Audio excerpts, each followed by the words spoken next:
விடியா திமுக தேர்தலை சந்திக்க திராணி இல்லாமல் முன்னாள் அமைச்சர் மீது அவதூறு பரப்பியும் சட்டமன்ற உறுப்பினர் மீது பொய் வழக்கும் பதிந்துள்ளதாக கோவை புறநகர் வடக்கு மாவட்ட செயலாளர் குற்றம் சாட்டியுள்ளார்.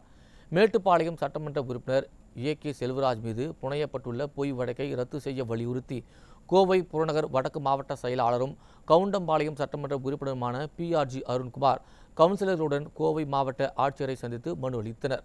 சட்டப்பேரவையில் நிறைவேற்றிய திட்டமிட்டு மதிப்பீடு கேட்டதற்கு நகராட்சி ஆணையாளர் அமுதா பதிலளிக்காமல் காலம் தாத்தியதோடு திமுகவினரின் தூண்டுதலால் புகார் அளித்துள்ளதாக தெரிவித்துள்ளார். அரசியல் காழ்ப்புணர்ச்சியால் தொடுக்கப்பட்ட வழக்கை ரத்து செய்து உரிய நடவடிக்கை எடுக்க வேண்டும் என வலியுறுத்தியுள்ளார். மேலும் முன்னாள் அமைச்சர் எஸ்.பி. வேலுமணி மீது அவதூறு பரப்பிய கைவர்கள் மீது காவல்துறை நடவடிக்கை எடுக்காமல் வேடிக்கை பார்ப்பதில் இருந்தே கூட்டத்தில் ஈடுபட்டுள்ளது விடியா திமுக தான் என்பதை வெளிப்படுத்தியுள்ளதாகவும் தெரிவித்துள்ளார். ஒரு மக்கள் பிரதிநிதியாக மக்களுடைய பிரச்சனைக்கு போய் கமிஷனர் பார்த்ததுக்கு அந்த நடவடிக்கை யாருமே எதுவுமே கேட்கக்கூடாதுன்னு திராவிட முன்னேற்ற கழக ஆட்சியாளர்கள் நினைக்கிறாங்க போல இருக்கு. அதுக்கு மோசமான செக்ஷனில் உமன் ஹராஸ்மெண்ட் கேஸ் எல்லாம் செக்ஷனில் கேஸ் போட்டிருக்காங்க. இதை கண்டித்து இதை ரத்து செய்ய சொல்லி நாங்களும்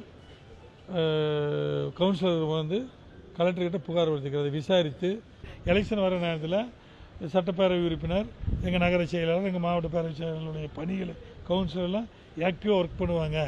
அந்த பணிகளை செய்ய முடியாமல் முடக்கிறாங்க. ஒரு கட் அவுட் வச்சாவோ ஒரு போஸ்ட் ஒட்டினாவோ என்ன ஏதுன்னு சொல்லி நடவடிக்கை பிடிச்சிடுறீங்க. ஏன் அது பிடிக்கலன்னா திமுக தான் காரணம். வேற யாராவது பிடிச்சிருப்பீங்கள்ல.